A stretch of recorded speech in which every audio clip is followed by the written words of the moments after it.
Hello everyone, आप सभी को स्वागत है साइंस वार टॉक में। जैसा कि आप लोगों ने थंबनेल में ही देख लिया होगा कि आज हम लोग क्या पढ़ने वाले हैं। तो आज हम लोग पढ़ने वाले हैं व्हाट इज सेल, सेल होता क्या है। उसके बाद देखेंगे हम लोग सेल थ्योरी, फिर देखेंगे प्रोकैरियोटिक सेल और देखेंगे यूकैरियोटिक सेल। तो जो आज का लेक्चर है हम लोग का, उसमें हम लोग देखेंगे lecture number first. Lecture number first में हम लोग देखेंगे व्हाट इज सेल, सेल होता क्या है। उसके बाद हम लोग देखेंगे सेल थ्योरी।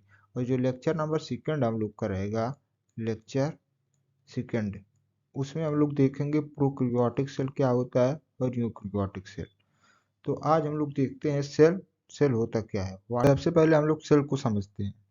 ये जो हम लोग का ईंट है, ईंट से हम लोग का क्या बनता है, दीवार। ढेर सारे ईंट मिलाकर क्या बनाते हैं हम लोग का, दीवार। और ढेर सारे दीवार मिलाकर क्या बनाते हैं, रूम, कमरा। और ढेर सारे रूम मिलाकर क्या बनता है हम लोग का, घर। तो इसी प्रकार हम लोग का सेल होता है। जैसे सेल को जब ढेर सारे सेल मिलते हैं तो हम लोग का बनता है टिश्यू। और ढेर सारे टिश्यू जब मिलते हैं तो हम लोग का बनता है आर्गन। और ढेर सारे आर्गन जब मिलते हैं तो हम लोग का बनता है आर्गन सिस्टम, आर्गन सिस्टम। और ढेर सारे आर्गन सिस्टम मिला के एक कंप्लीट ऑर्गेनिज्म बनाते हैं, एक कंप्लीट ऑर्गेनिज्म। अब हम लोग देखते हैं सेल का definition. Cell is the fundamental structural and functional unit of all living organism. मतलब सेल जो है वो सभी लिविंग ऑर्गेनिज्म का fundamental structural and functional unit है। अब समझते हैं हम लोग ये फंडामेंटल का मतलब क्या हुआ। फंडामेंटल का क्या मतलब हुआ, स्ट्रक्चरल का क्या मतलब हुआ और फंक्शनल का क्या मतलब हुआ। तो जो ये फंडामेंटल है, इसका मतलब है basic unit, basic unit. Basic unit मतलब जैसे हम लोग का घर बना था, वो घर किससे बनता है, घर बनता है हम लोग का ईंट से। वैसे हम लोग का बॉडी जो होता है और ऑर्गेनिज्म जो होते हैं, वैसे ही वो सेल से मिलकर बने होते हैं। तो उसी को हम लोग कह रहे हैं फंडामेंटल। और स्ट्रक्चर में शेप, जैसे सेल है, टिश्यू है, टिश्यू से आर्गन बन रहा है, आर्गन से आर्गन सिस्टम बन रहा है। तो इस सब का कोई शेप है, तो इसी को कह रहे हैं हम लोग स्ट्रक्चरल। और ये जो बना है हम लोग का सेल से टिश्यू, टिश्यू से आर्गन, आर्गन से आर्गन सिस्टम, तो इस सब का कोई फंक्शन है। जैसे हम लोग का डाइजेशन हो गया, डाइजेशन, रिस्पायरेशन, रिस्पायरेशन हो रहा है। तो ऐसा हम लोग का फंक्शन हो रहा है। तो उसी को हम लोग कह रहे हैं फंक्शनल यूनिट। ये हो गया हम लोग का सेल का डिफिनीशन। अब जैसे कि हम स्टार्टिंग में बताए हैं कि ढेर सारे सेल मिलाकर हम लोग का क्या बना रहे हैं, टिश्यू। और ढेर सारे टिश्यू मिलाकर क्या बना रहे हैं, आर्गन। और ढेर सारे आर्गन मिलाकर बना रहे हैं हम लोग का आर्गन सिस्टम। और ढेर सारे आर्गन सिस्टम मिलाकर बना रहे हैं ऑर्गेनिज्म। तो आर्गन में हम लोग का जैसे आ जाएगा स्टमक, स्टमक हो गया, लीवर हो गया, किडनी हो गया। ऐसा हम लोग का आर्गन है। और आर्गन सिस्टम में हम लोग का आ जाएगा digestive system, digestive system, respiratory system होता है, सर्कुलेटरी सिस्टम हो गया। ऐसा हम लोग का आ गया आर्गन सिस्टम में। और ऑर्गेनिज्म में हम लोग का आ जाएगा ह्यूमन, ह्यूमन हो गए, ऑर्गेनिज्म में आ जाएंगे। तो मतलब cell is the fundamental structural and functional unit of all living organism. मतलब ये जो ऑर्गेनिज्म है, इसका बेसिक यूनिट क्या है, सेल है ना। तो इसी को हम लोग कह रहे हैं सेल। ये हो गया हम लोग का सेल का डिफिनीशन। अब हम लोग देखते हैं सेल की डिस्कवरी। तो डिस्कवरी किसने किया था, मतलब सबसे पहली बार सेल किसने देखा था। तो सबसे पहली बार हम लोग का सेल जो देखे थे, वो देखे थे रोबोट होक।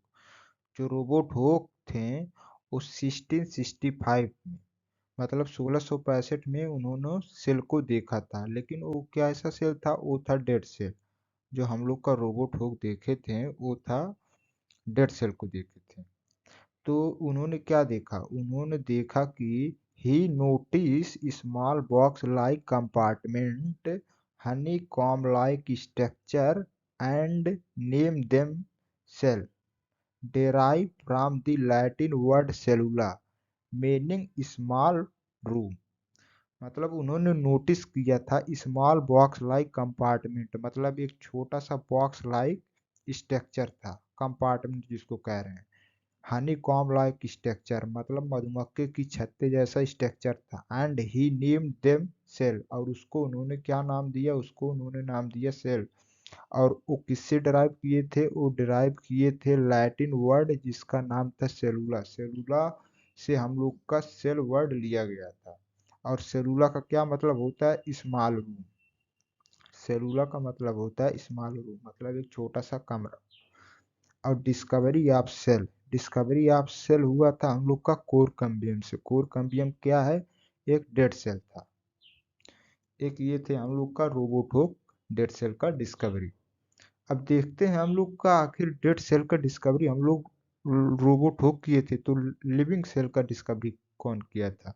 सबसे पहले हम लोग का जो लिविंग सेल डिस्कवर किए थे वो किए थे एंटोनी वन लिविन होक। एंटोनी वन लिविन होक जो थे वो सबसे पहले लिविंग सेल का डिस्कवरी किए थे, तो किए थे 1674 में, मतलब 1674 में उन्होंने लाइव सेल का डिस्कवरी किया था। एंटोनी वन लिविन होक फर्स्ट सा डिस्क्राइब लाइव सेल, मतलब जिंदा सेल, लिविंग सेल को सबसे पहले जो डिस्क्राइब किए थे वो किए थे एंटोनी वन लिविन होक।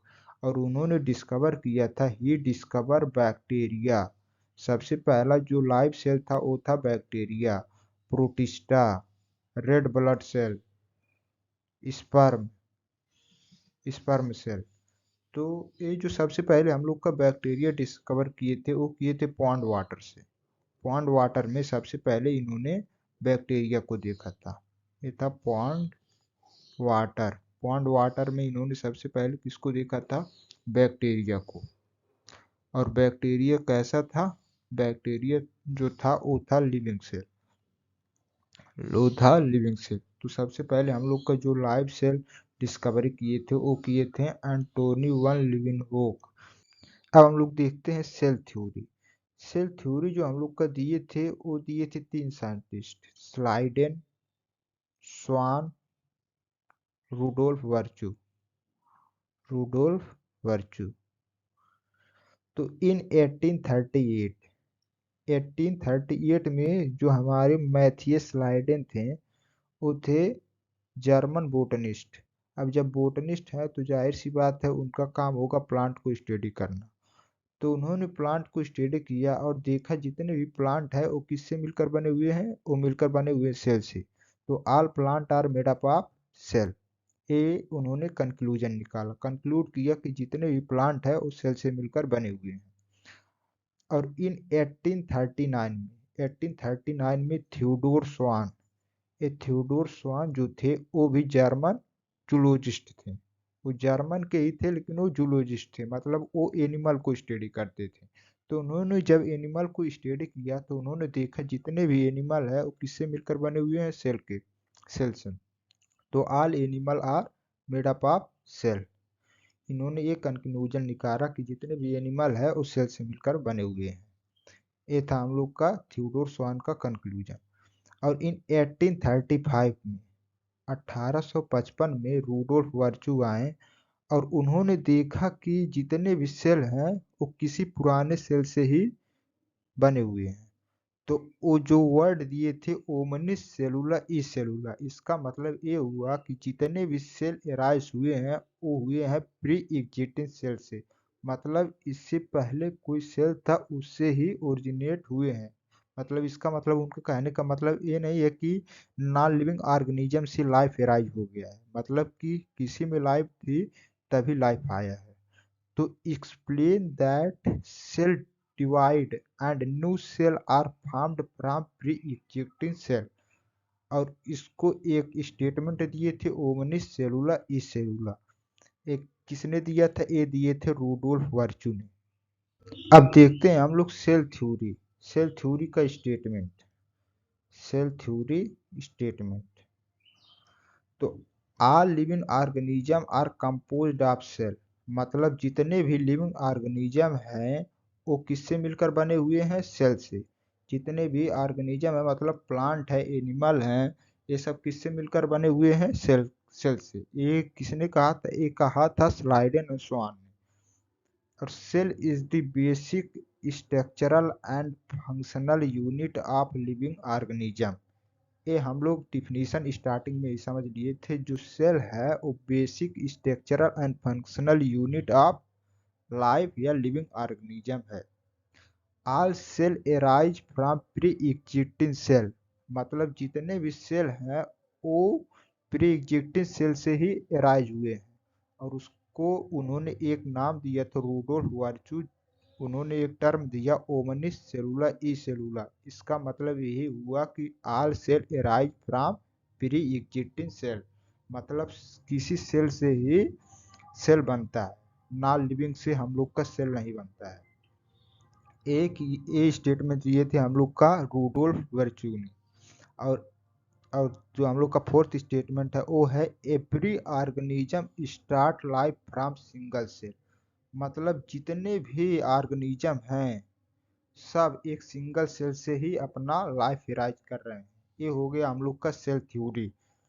अब ये लेक्चर हम लोग का कंप्लीट हो गया। अब नेक्स्ट लेक्चर में हम लोग देखेंगे prokaryotic cell, eukaryotic cell. Thanks for watching.